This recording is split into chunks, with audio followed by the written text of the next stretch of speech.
Il y a des êtres comme ça, des enfants couverts par le destin. On aime croire que celui qui travaille avec acharnement peut atteindre les sommets, mais que faire face à celui dont cette place lui est attitrée depuis la naissance, celui qui est capable de réduire tout effort à néant. Peut-être que vous passez des centaines d'heures à vous perfectionner dans votre discipline, pour qu'à un seul instant une personne sorte de l'ombre, faisant passer tous vos efforts passés pour une banale épreuve, comme s'il était doté d'un talent inné. Les entreprises disent vouloir mettre en avant les talents de leurs employés. Les parents espèrent avoir un enfant talentueux dans une discipline. Vous êtes peut-être vous-même inspiré par des personnalités qui semblent avoir contourné cette barrière qu'est la difficulté. Alors le talent doit-il continuer à nous fasciner, ou bien devons-nous le maudire? C'est ce qu'on va voir aujourd'hui.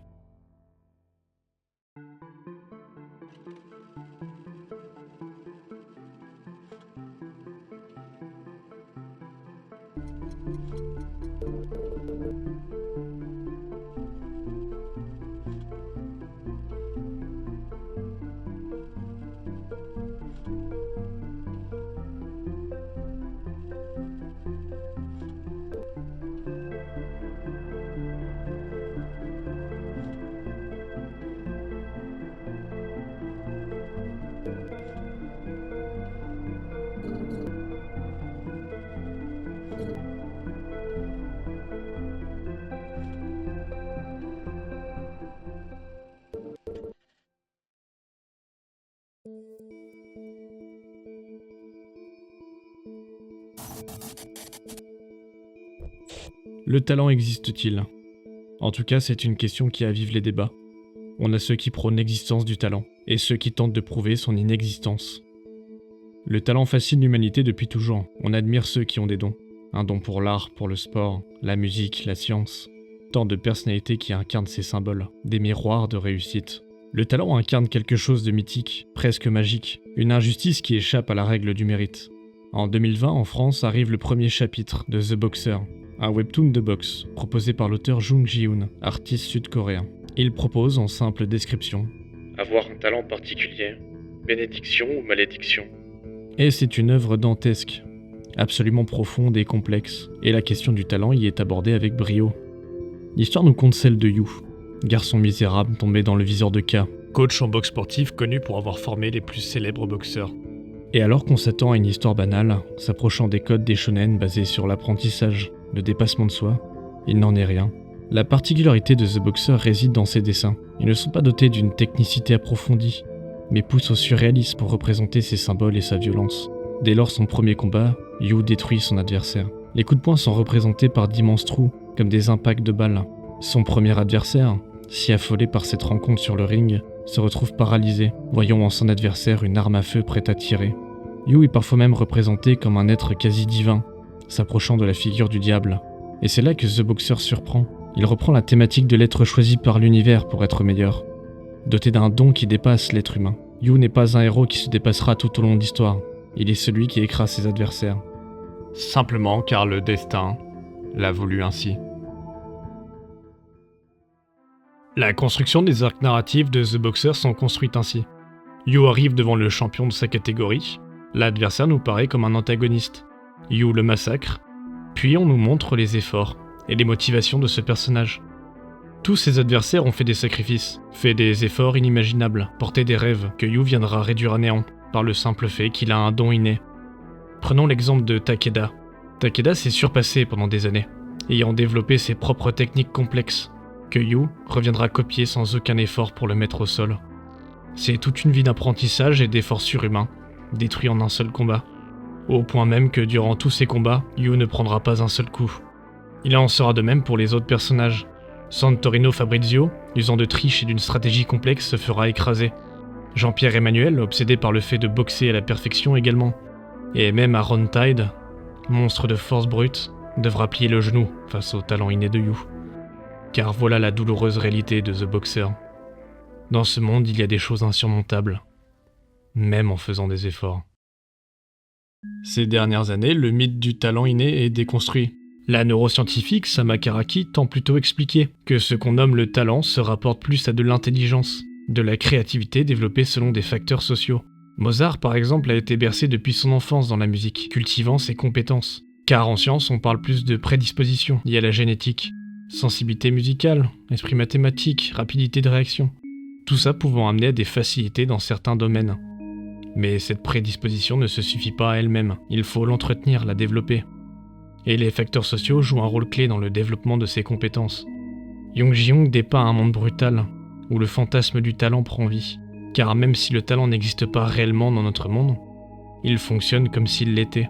La fascination sociale autour des génies, ceux semblés dotés de dons surnaturels, passionne les foules, simplement car ces génies projettent la réussite vers ce que la société idéalise et valorise. Et il y a quelque chose en ce concept qui nous détache du réel, qui nous rapporte à quelque chose qui nous surpasse.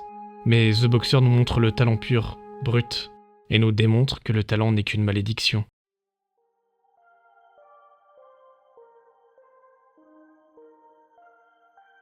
Durant toute l'œuvre, Yu nous est présenté comme un personnage froid, antipathique. Il ne possède rien, n'est passionné par rien. Le talent nous est ici montré comme une malédiction. Yu ne semble pas comprendre les émotions et buts de ses adversaires. Il est indifférent, vide face à son propre don. La seule chose que l'on comprend de son objectif, c'est cette lumière qu'il perçoit chez certaines personnes. Lumière qu'il considère comme une force, mais qu'il ne parvient pas à comprendre. Yu est profondément nihiliste. Le nihilisme est le fait de rejeter une valeur fondamentale de quelque chose. Pour vous donner un exemple, on pourrait prendre celui du christianisme, qui est souvent associé au courant nihilisme. La construction de nos valeurs occidentales se tourne autour du christianisme. C'est pour cela que beaucoup des héros modernes ont des valeurs construites sur ce même modèle. Le nihiliste, c'est celui qui ne croit plus en tout ça, qui rejette ces valeurs. Pas car elles sont mauvaises, mais car pour le nihiliste, ce n'est plus une vérité en soi. Tout comme l'idée d'un dieu ne pourrait avoir aucun sens, et donc les valeurs qu'il a apportées le suivent avec. Et il considère alors que tout est dénué de sens. Et le philosophe Friedrich Nietzsche développe deux formes de nihilisme. Le nihilisme passif et le nihilisme actif, dont ce dernier que je développerai un peu plus loin. Le nihilisme passif amène à une sorte d'apathie. Si rien n'a de sens, alors quel intérêt à notre existence? Et c'est dans ce registre que s'inscrit Yu. Yu rejette toute forme de croyance. Il ne comprend pas ses adversaires, car il ne comprend pas le sens de se surpasser face à l'univers.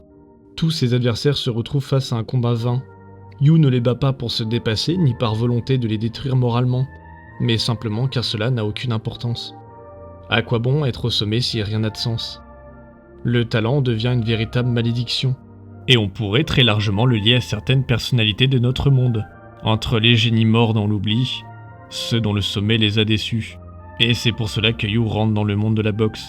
Simplement car il espère trouver un sens à son existence.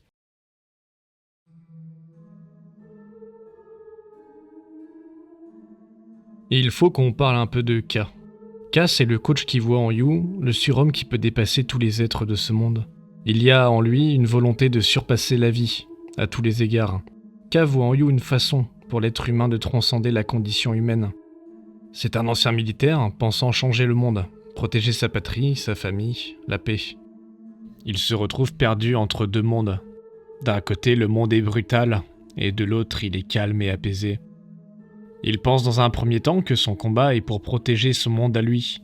Mais lorsque sa famille meurt dans un tragique accident, il réalise l'absurdité de son combat. Absurdité qui viendra se renforcer lorsqu'il affrontera un ancien otage qu'il avait sauvé, et qui aujourd'hui se bat pour protéger ses propres valeurs. Bref, il perd goût à la vie. Et il tombe alors dans une phase nihiliste. Mais à la différence de Yu, tombé dans un nihilisme passif face à l'absurdité, K la refuse, et tombe dans un nihilisme actif. Le nihilisme actif, c'est le fait de perdre ses anciennes valeurs, pour se retrouver face au vide, et d'alors créer quelque chose de nouveau, de nouvelles valeurs propres à l'individu. Pour être plus clair, en perdant ses valeurs, K s'est retrouvé perdu, l'amenant à créer des nouvelles valeurs. Mais ces nouvelles valeurs se sont trouvées dans la suprématie, et c'est là que K se trompe. Nietzsche expliquait que le nihilisme était une étape nécessaire à l'individu. La destruction des anciennes valeurs permet l'apport et la création d'un sens propre à chacun, et c'est ce qui amène au surhomme nietzschéen. En observant que les anciennes croyances s'effondraient, Nietzsche dit « Dieu est mort ». Pas en attaquant la religion, mais bien pour dire que on ne croit plus vraiment en ce qui donnait du sens à la vie. Et sans vérité absolue, il reste le vide.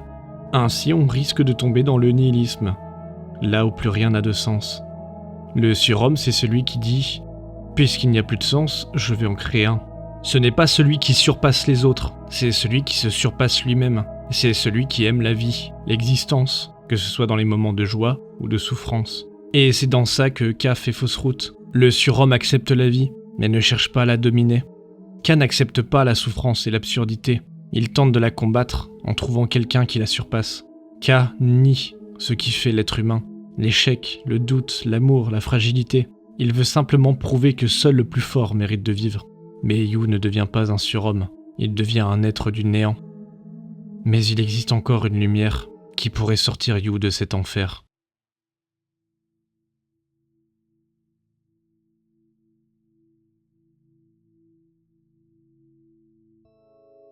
Il y a dans The Boxer un personnage mystérieux, apparaissant tout au long de l'œuvre.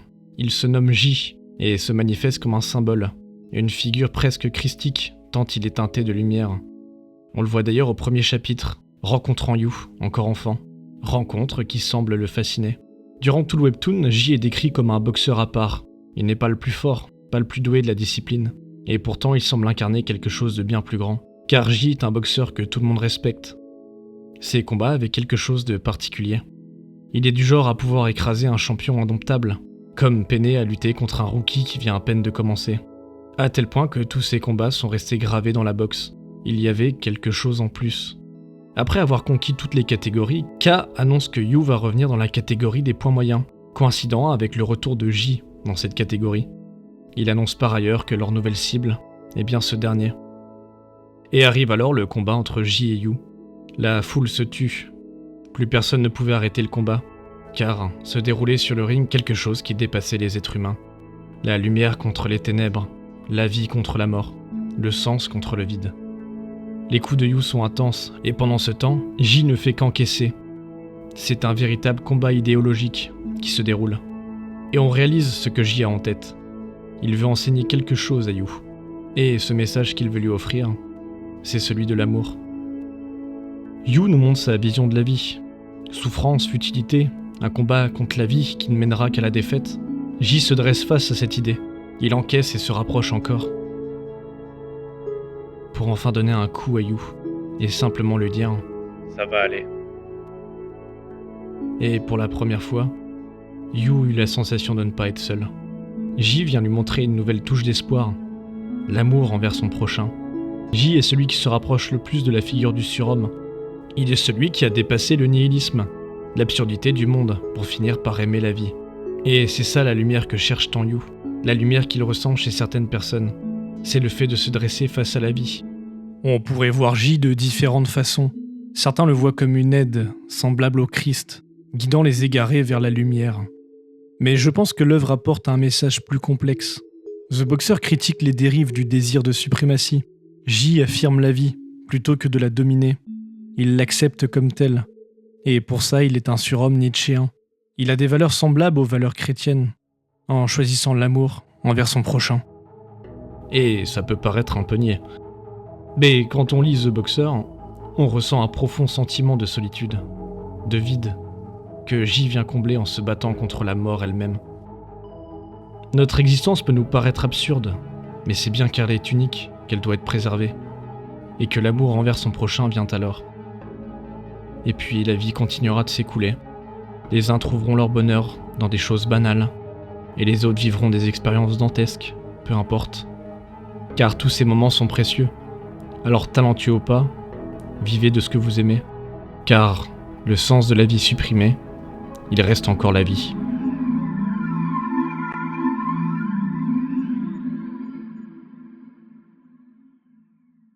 J'ai pris un très grand plaisir à faire cette vidéo. Si elle vous a plu, n'hésitez pas à la partager, à la liker. J'ai ma page Tipeee également, si vous souhaitez me soutenir dans mes projets. Et on se revoit très vite pour la prochaine.